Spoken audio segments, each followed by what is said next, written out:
Hi G, எப்படி இருக்கீங்க? நல்லா இருக்கேன். நீங்கள் எப்படி இருக்கீங்க? நல்லா இருக்கேன் ஜி. சங்கர் அம்பானி சங்கராக மாறின அந்த தருணம், அதை பற்றி சொல்லுங்கள். என் பேர் Shankar Narayanan, full name actually.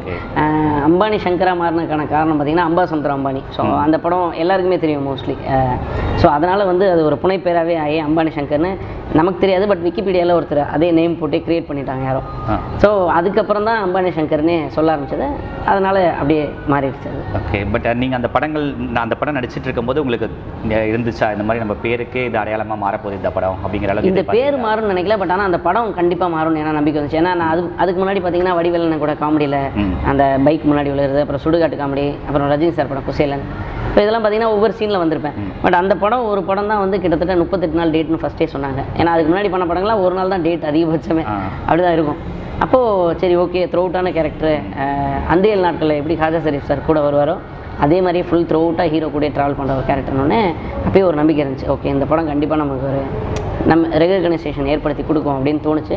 அதே மாதிரி ஆச்சு. அது பின்னாடி பேருக்கு முன்னாடி அது வரும்னு நான் எதிர்பார்க்கல, பட் அதுவே வந்துருச்சு. இப்போ விக்கிபீடியாலாம் பார்த்தோன்னே இல்லை அம்பானி சங்கர் அப்படி கூப்பிட்டோன்னே அதுவே பேராக நீங்களே ஃபிக்ஸ் பண்ணிக்கிட்டீங்க. அம்பானின்னு போட்டால் அனில் அம்பானி அவங்களுக்கு அடுத்த பேர் வந்துடும், அம்பானி சங்கர் வந்துடும் அப்படின்னு சொல்லிட்டு. ஓகே, இப்போ அந்த படத்தில் வந்து நீங்கள் பார்த்தீங்கன்னா ஒரு நகைச்சுவை நடிகராக மட்டும் இல்லாமல் அதில் ஒரு குணச்சித்திர இருக்கும், ஒரு சீக்வன்ஸில் நெகட்டிவும் பண்ணியிருப்பீங்க.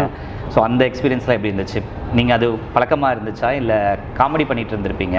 பட் அதுக்கு அந்த கேரக்டர் எல்லாமே மாறுறது, குணச்சித்திரமாக இருக்கட்டும், அந்த விஷயங்கள் எப்படி இருந்துச்சு? எனக்கு அது ஒரு புது அனுபவம். அந்த படமே ஃபுல் அண்ட் ஃபுல் எனக்கு ஒரு எப்படி சொல்கிறது, ஒரு ஸ்கூலில் போயிட்டு எல்லாமே படிச்சுட்டு வந்த மாதிரி இருந்துச்சு அந்த படத்தில். ஏன்னா ஃபர்ஸ்ட் ஆஃப் ஃபுல்லாகவே ஃபுல் காமெடி அப்படியே ட்ராவல் ஆகிட்டே இருக்கும். ஆனால் ஊடாலே பார்த்தீங்கன்னா சென்டிமெண்ட் இருக்கும், அவங்க அந்த ஹீரோயின் கூட வந்து சென்டிமெண்ட்டான சீக்வன்ஸ்லாம் இருக்கும்.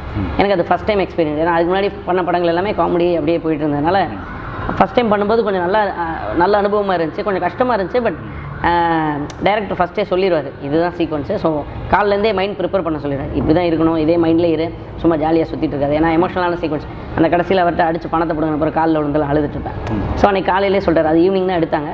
ஸோ அது மைண்ட் ப்ரிப்பேர் பண்ணிட்டே இருந்தப்போ அது கொஞ்சம் வித்தியாசமான அனுபவமாக இருந்துச்சு. அதுக்கடுத்து பண்ணுற படங்கள்லாம் அது கொஞ்சம் ஈஸியாகவே இருந்துச்சு அந்த கேரக்டராக பண்ணலாம். ஓகே.